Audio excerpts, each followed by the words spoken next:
So let's talk about spot illustrations today.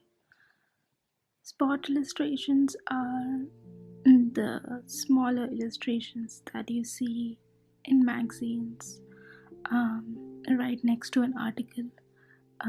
They don't take too much space in an article, and they are just there to support the article. They are not the main illustration of the article. Let me show you one of the examples for this. This is an illustration that I did for a children's magazine, and it's about books basically, as you can see. So again, this is a spot illustration. It doesn't have an elaborate background. It has a very fixed color palette. Now let's look at another example. This is a set of spot illustrations that I did for the same magazines, and it talks about reading, and books again has a very specific color palette. So as you can see,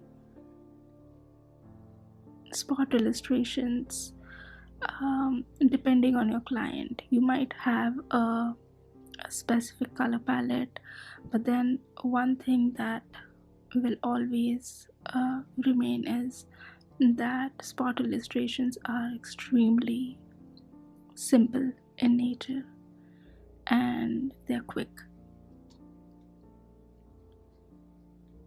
So here you can see the work of two artists.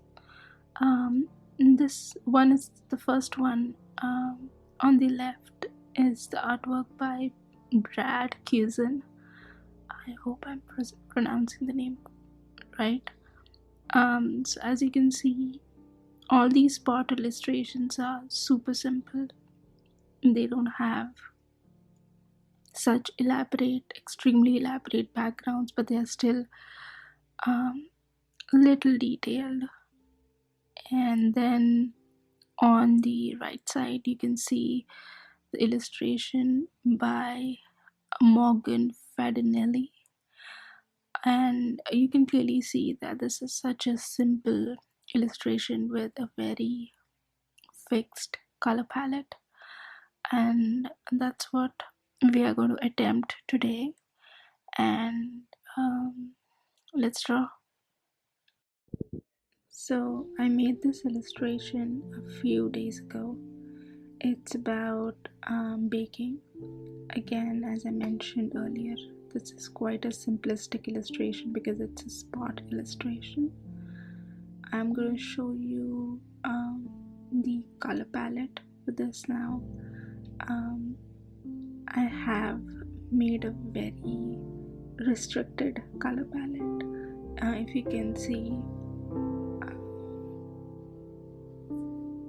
so it's important to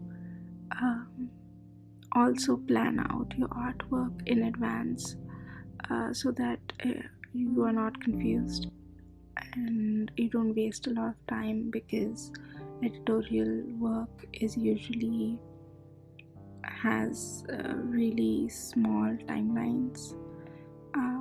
So here you can see that I have already marked which color is going to go where.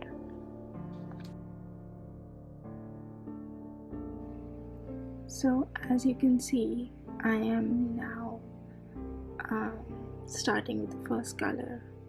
I'm coloring the top first with the color that I had chosen earlier. As I mentioned before, that it's extremely important that you utilize your time really well, because the timelines for editorial illustrations are very quick. So here I'm using the 6B pencil. Later I'll show you the texture of the 6B pencil as well, so you can see why I use the 6B pencil. The first thing that I always do is to always color an overall illustration and then go into details.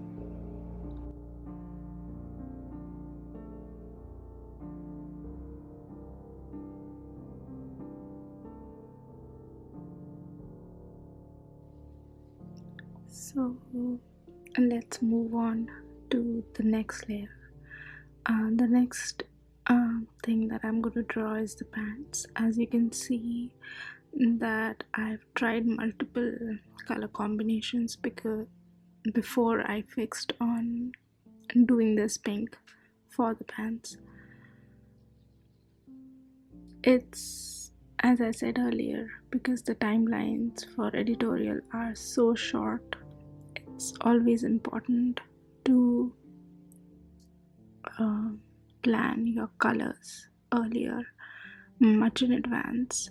Most of the times you will not be told what colors the client wants, but then if you already have a color palette which is preferred by your client, then it makes your life much more easier.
Now, drawing shadows. For shadows, I usually pick a darker color than the background color and then reduce the opacity.